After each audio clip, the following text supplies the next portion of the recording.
Muy buenos días, capital humano. ¿Cómo están? ¿Qué tal su martes? ¿Qué se siente ser un ente, un sujeto cuya vida vale cada vez menos y cuya muerte no significa absolutamente nada? Cuéntenme. ¿Se han preguntado eso? Nuestra vida vale cada vez menos y nuestra muerte no significa absolutamente nada.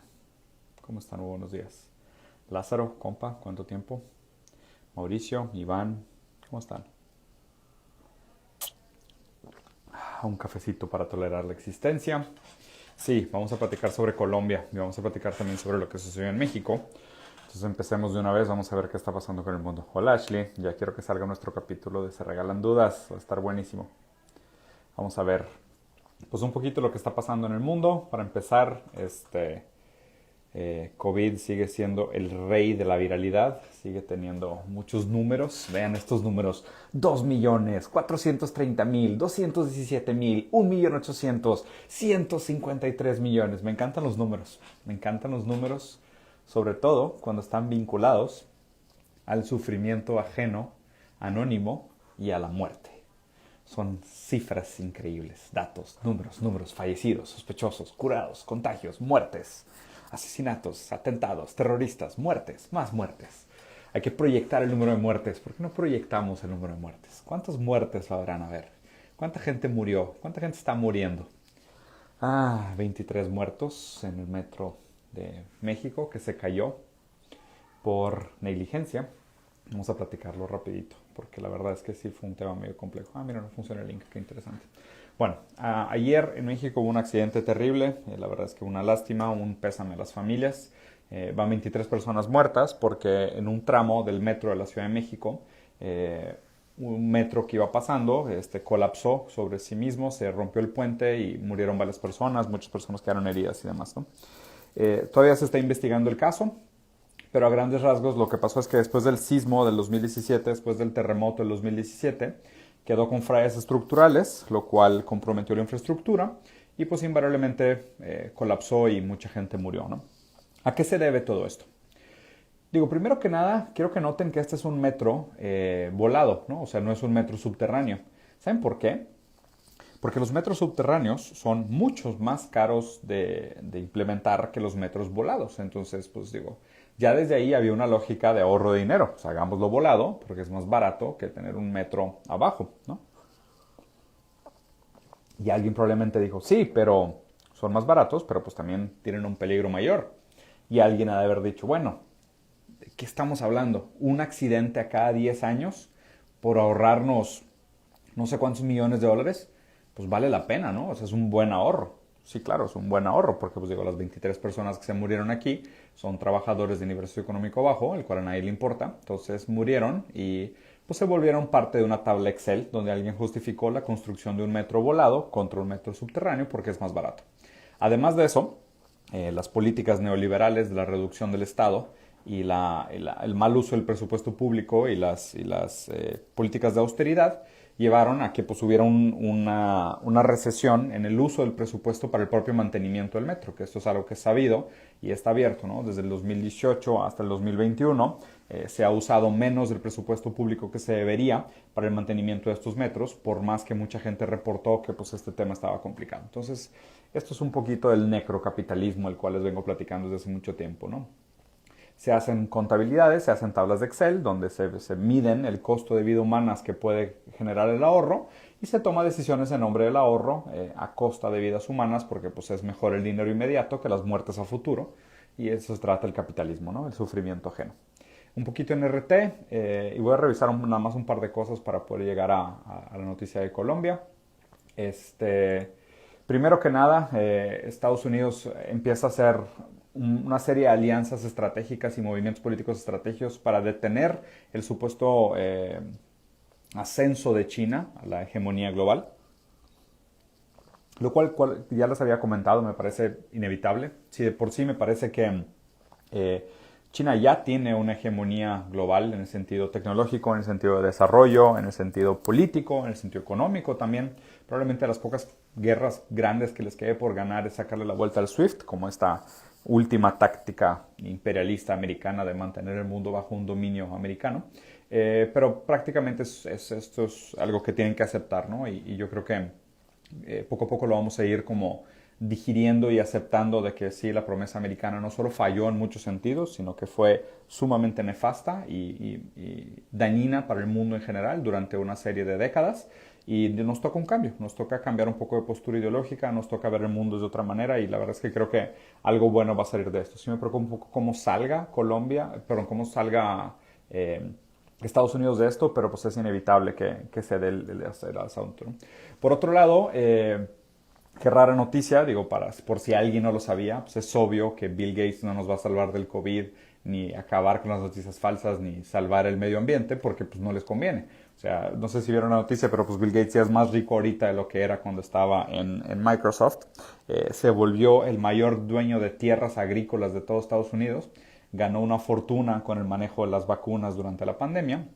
Y pues nada nuevo, más necrocapitalismo. Acuérdense, si es bueno para la economía, es malo para la vida humana. Y si es malo para la vida humana, es muy bueno para la economía. O sea, nada como una persona saludable, que ahora va a ser soltero, para el que esté interesado, es un partidazo. Este güey acaba de ganarse una lana en el peor momento de la historia moderna de pandemia. Y pues es un tipazo, güey. O sea, véanlo, es un partidazo. Se va a divorciar, va a quedar soltero otra vez, va a ser un solterazo. Aparte trae todo el billete, pero la verdad es que siento romperles el corazón, pero siento que es de derecha y la verdad es que la derecha es pésima en la cama y no dudo que este güey no sea otro de estos que sea pésimo en la cama. Entonces vamos a dejarlo ahí. Por otro lado, ¿se acuerdan que habíamos platicado de que la crisis de COVID en India se estaba saliendo de control? Y la verdad es que sí están muy graves las cosas. Superó los 400,000 casos, si no me equivoco, India, las 4,000 muertes diarias, que son números como los que se estaban viendo en Brasil en el peor momento de las últimas semanas, que se estaba poniendo fea la cosa, lo cual me hace pensar algo muy raro, ¿no? India fue el primero en reportar los números de contagios iguales a los de Estados Unidos. Creo que es el país número 2 en número de contagios de Estados Unidos. Y Estados Unidos creo que fue de los países que más reportó muertes, lo cual no cuadra con los números de muertos que ha reportado India. Entonces aquí, pues obviamente lo que tenemos que pensar es que el número de muertes en India por COVID es infinitamente mayor de los que se plantean. Y pues esto también refleja la realidad de que pues muchos otros países pues tienen el mismo problema, ¿no? O sea, no reportan realmente los datos reales, no hay manera, no hay mano de obra, no hay ineficiencia, no hay infraestructura, no hay presupuesto, no hay ni interés. Pero pues acuérdense, el tema común de las noticias de hoy van a ser Ustedes significan cada vez menos en vida y su muerte no significa absolutamente nada, más que otra décima de fracción en una gráfica, en una tabla que se presenta de manera alarmista, pero realmente la verdad es que la muerte cada vez significa menos o es que nada. En Wall Street Journal, un par de noticias interesantes que quiero revisar. Primero el secreto y la jaula de shadow ban de Facebook, donde Facebook cada vez más tiene como esta censura silenciosa. Café amargo, muy amargo mi café hoy.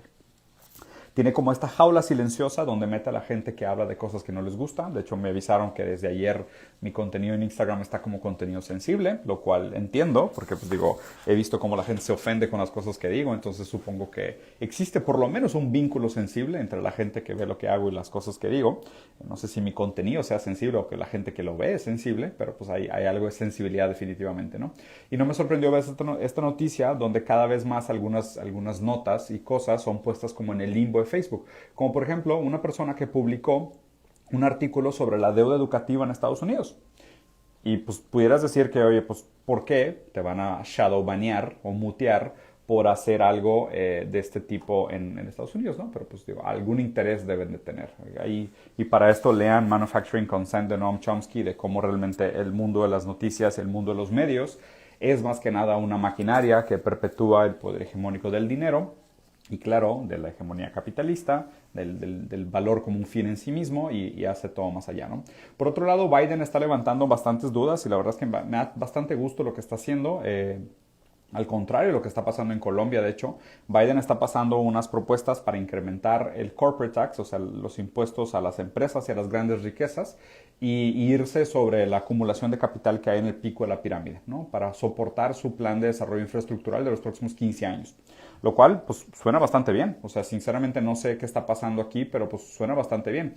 Obviamente va a haber algo de fuga de capital, definitivamente, lo cual no es nuevo.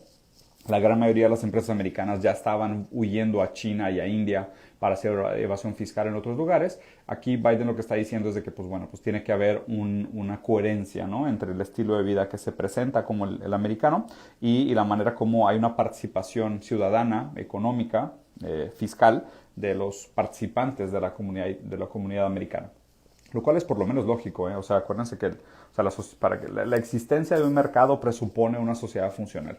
Acuérdense de esto, la existencia de un mercado presupone una sociedad funcional. En Mad Max no hay bancos, no hay hospitales, no hay seguros, no hay fondos de garantía, no hay nada. O sea, tiene que haber primero una sociedad funcional para que pueda existir un mercado. Y la verdad es que no tenemos hoy por hoy nada mejor que la socialdemocracia, un tipo de socialismo de Estado o economía keynesiana, para asegurar el funcionamiento del Estado. El problema es que para asegurar ese funcionamiento del Estado, pues, tiene que haber una recaudación fiscal bastante grande. En New York Times, dos cosas que se ven chidas. La primera es esta, que lo mismo que hablaban de COVID, aquí lo que les comentaba, ¿no? O sea, India reporta 20 millones de casos totales, que es el mismo número que reportó Estados Unidos en su momento. Y a ver, ¿cómo puede ser que India reporte el mismo número total de millones de casos, siendo que es un país que son 5 veces la población de Estados Unidos, con peor infraestructura, con muchos más problemas de salubridad, con una población pobre y en riesgo mucho mayor que Estados Unidos, con menos acceso a vacunas, tardó mucho más en empezar el proceso de vacunación y supuestamente tiene el mismo caso totales que Estados Unidos? Digo, hashtag doubt, ¿verdad? O sea, no sé, se me hace por lo menos exagerado que este número sea cierto, pero pues total. Ahora sí, hablemos un poquito de Colombia y lo que está pasando en Colombia, porque pues este tema sí merece una plática un poco mejor y aquí lo voy a voltear. Digo, primero que nada, mi solidaridad a toda la gente que está en Colombia. Cuídense mucho, en serio, protéjanse bastante. La verdad es que todos los videos y fotos y mensajes que me mandaron ayer me tenían como que traumado. He visto muchas manifestaciones de cerca y demás. Me tocó estar en Brasil durante el final del gobierno Dilma y muchos días en la calle y demás y son terribles. En serio, cuídense bastante. Cuando pasan este tipo de cosas, la violencia tiende a salirse de control muy rápido, ¿no? Y obviamente acuérdense que pues, el Estado a fin de cuentas es como esta hegemonía o el monopolio del uso de la violencia. Como que ellos sienten que tienen el derecho de ejercer violencia contra el pueblo para poder mantener un tipo de orden en el supuesto caos. Hablando un poquito sobre la reforma fiscal en sí. Lo que se me hace sumamente patético de toda esta situación es que pasan una propuesta de reforma fiscal, ¿okay? Un país que tenía un déficit presupuestario de 90 billones de pesos, si no me equivoco, lo que vi en los reportes, y digo, disculpen si me equivoco con las cifras, la verdad es que los pesos colombianos no son mi moneda, entonces definitivamente me voy a equivocar, ¿no? Pero para que se den una idea, tienen un agujero fiscal de 94 billones, de hecho. Hay una proyección que de esos 94 billones hay un problema de corrupción equivalente a 90 billones, que es casi igual al problema presupuestario que tienen. Y como dicen, bueno, como no vamos a tener suficiente dinero para hacer nuestra gestión, pues tenemos que hacer una reforma tributaria, ¿no? Entonces, pues, si el Estado no genera dinero, la única manera que el Estado genera dinero es recaudando de la población activa, entonces recaudando de los trabajadores, recaudando de las empresas, ¿no? Otro dato importante aquí es que 90% de las empresas en Colombia son pymes, solo 10% califican como estas empresas grandes o globales o nacionales o totales, ¿no? Pues obviamente, mucha la mano de obra, mucho el trabajo de Colombia se hace todavía en la calle, en pequeñas y medianas empresas. El gran volumen de la población pues está metida, como todos nosotros, en esta clase media, media-baja, en tener que trabajar al día, de tener que trabajar en la mañana para comer en la noche, ¿no? No hay tantas... la verdad es que como todo Latinoamérica, el porcentaje de población que realmente está en el pico de la pirámide es muy, muy pequeño, ¿no? Entonces, bueno, tienen una deuda, un agujero de 94 billones, hay un problema de 90 billones que está vinculados a la corrupción, y dicen, bueno, pues necesitamos hacer algo para llenar este agujero de 94 billones. Entonces nace la propuesta de la reforma tributaria. El problema de la reforma tributaria, y llevo 2 días revisando como exactamente cada una de los puntos y los párrafos, qué es lo que querían lograr, qué es lo que querían hacer, y no entiendo cómo alguien en su sano juicio pensó que esto era una buena idea en un buen momento, ¿ok?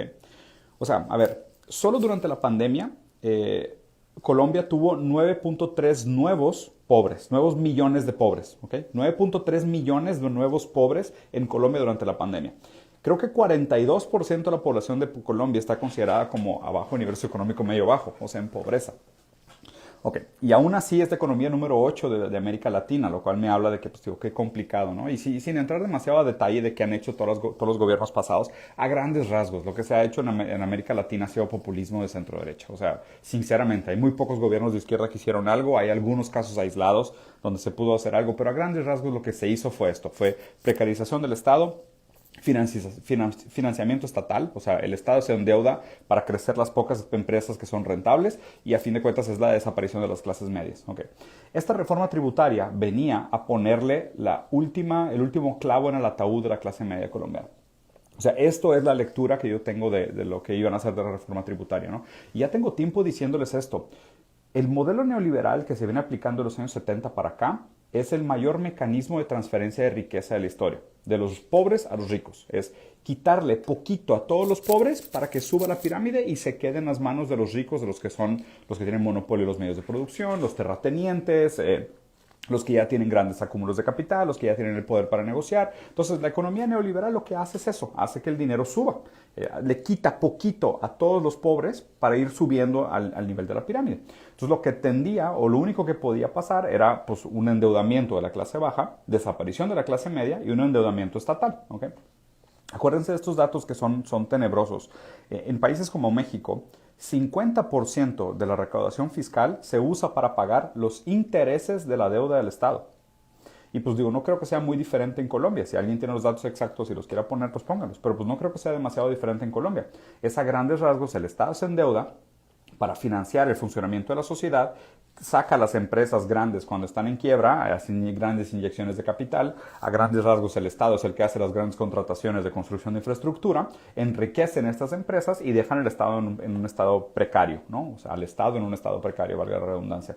Pero pues justo como lo que pasó en el Metro de México, es pues claro, o sea, cada vez hay menos dinero para administrar porque tenemos que estarle pagando los intereses al banco de la deuda estatal, mal cuidamos la infraestructura urbana, la infraestructura social, la seguridad, el bienestar, el saneamiento, el transporte, las cosas quiebran, la gente muere y se vuelven parte de la estadística.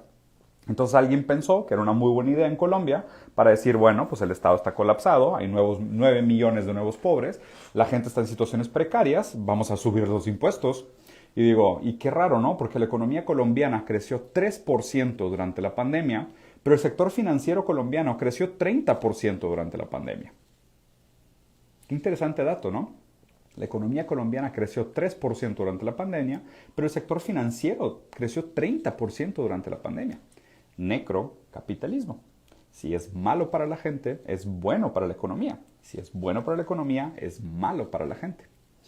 Eso fue tal cual lo que pasó. Entonces se les ocurre hacer una reforma fiscal donde dicen, oye, pues vamos a empezar a subir los impuestos sobre algunos insumos como la carne, lo cual es como que, ok, vamos a subirle los impuestos a la carne de cerdo, de pollo, de res, al huevo, la leche. Ok, súper buena idea. Vamos a subir los impuestos, que una categoría que antes era exenta, que eran los servicios funerarios, los servicios fúnebres. Durante la pandemia, donde mucha gente perdió a sus seres queridos. Una pandemia que en su gran mayoría afectó a la clase media y a la clase baja. Y antes era exenta de impuestos, ahora vamos a cobrarles impuestos. Entonces, a ver, un pueblo que viene perdiendo poder de la clase baja, la clase media en desaparición, un enriquecimiento del sector financiero con una economía que crece el 3% contra el 3.8% de la inflación, entonces realmente estaba prácticamente estancada o en recesión, ¿no? Y se les ocurre aumentar los impuestos a la clase baja y además poner impuestos fúnebres. Digo, entre otras miles de cosas, ¿no? Porque pues, también por ahí estaban metiendo, y obviamente mucho de lo que iban a hacer también es que iban a tener que privatizar algunas cosas. Y una de ellas que iban a privatizar era el sistema de salud. O sea, iban a cambiar el sistema de salud pública, iban a meter primeros caminos de la privatización del sistema de salud. O sea, iba a ser una catástrofe esta reforma tributaria. Una catástrofe. Digo, lo fue. Lo bueno es que pues, la fuerza del pueblo colombiano, la unión que tuvieron, la cordura de la gente de darse cuenta de navegar este mar de diarrea ideológica donde esconden realmente sus nefastas intenciones y las disfrazan de soluciones a corto plazo, puro populismo estúpido. Qué bueno que se dieron cuenta y salieron a la calle. Pero la verdad es que también una lástima que estas, creo que 40 personas que tuvieron que pasar a hacer estadísticas y estos otros cientos de casos de abuso, de violencia, de abuso de poder por parte de las fuerzas estatales y demás, pues tuvieron que volverse estadística. Y la verdad es que es una lástima porque cada vez más parece que los procesos democráticos pues realmente no funcionan. O sea, votamos por los políticos que nos prometen una serie de cosas y una vez que están en el poder se tienen obviamente las deudas de las campañas, que definitivamente fueron fondeadas por los grandes intereses del capital, y pues ya estando en el poder hacen lo que el gran capital les pida y no lo que el pueblo necesita. Entonces, qué fácil es seguir endeudando el Estado sin resolver el problema de la corrupción, sin cobrarle las cuotas tributarias que se deberían de cobrar a las grandes empresas. O sea, ¿cómo puedes permitir en un país donde tuviste el 3% de crecimiento económico y el sector financiero creció un 30% y haces una reforma tributaria para cobrarle a los pobres? ¿Cómo, güey? O sea, el sector más grande de la economía, que es el 90% de la economía colombiana, que son pequeñas y medianas empresas, creció un 3%, ¿ok? El sector financiero creció un 30%. Y haces una reforma tributaria y a los que les vas a cobrar es al 90% que está jodidísimo. Y dejas al otro 10% que creció 10 veces más que la economía, a ellos no. Para ellos hay miles de estrategias de fraudes fiscales. O sea, esa es la solución que se les ocurre y no esperaban, no esperaban una manifestación, en serio. Digo, la verdad es que lo siento mucho si no tuvieron la poca visibilidad de entender lo que implicaban lo que estaban haciendo. Acuérdense de esto, para que exista un mercado, primero tiene que haber una sociedad estable. Si no hay sociedad estable, no hay mercado, no hay trueque. En Mad Max no hay bancos, no hay hospitales, no hay fondos de garantía, no hay fondos de pensión, no hay Wall Street, no hay nada. Hay gente peleándose por gasolina y dándose balazos por un litro de agua. Quiero cerrar con esta conclusión. Todas las teorías de los Chicago Boys, de estas ideas de privatización del Estado, la privatización del estado de bienestar, la disminución del Estado, la tendencia hacia un Estado minarquista, se aplicó en Chile. Vean cómo está Chile. Chile tiene una de las sociedades más desiguales y más endeudadas de toda Latinoamérica. O sea, ¿qué es lo que están tratando de probar? O sea, van a querer hacer otro experimento fallido como el que fue. O sea, si se quejan de que la izquierda no aprende y trata de implicar otra vez este socialismo totalitario con regímenes que fracasó una y otra vez en diferentes lugares de Latinoamérica, pues la verdad es que la derecha está igual. O sea, a lo único que lleva la aplicación de estas teorías de los Chicago Boys es a la desigualdad y a la inestabilidad social. No funciona. Háganle como quieran, no funcionan. O sea, hoy tenemos muy pocos modelos que seguir. Está el modelo nórdico, está el modelo chino, está el modelo ruso, pero pues la verdad es que cada vez hay menos opciones. Los modelos que tenemos acá en Latinoamérica no funcionan y están probados. Entonces tengan mucho cuidado, edúquense más al votar, manténganse al pendiente, participen de todas estas cosas que son cosas importantes, ¿no? La verdad es que vienen cambios interesantes. Me da mucho gusto que se haya revivido el debate ideológico con esta fuerza.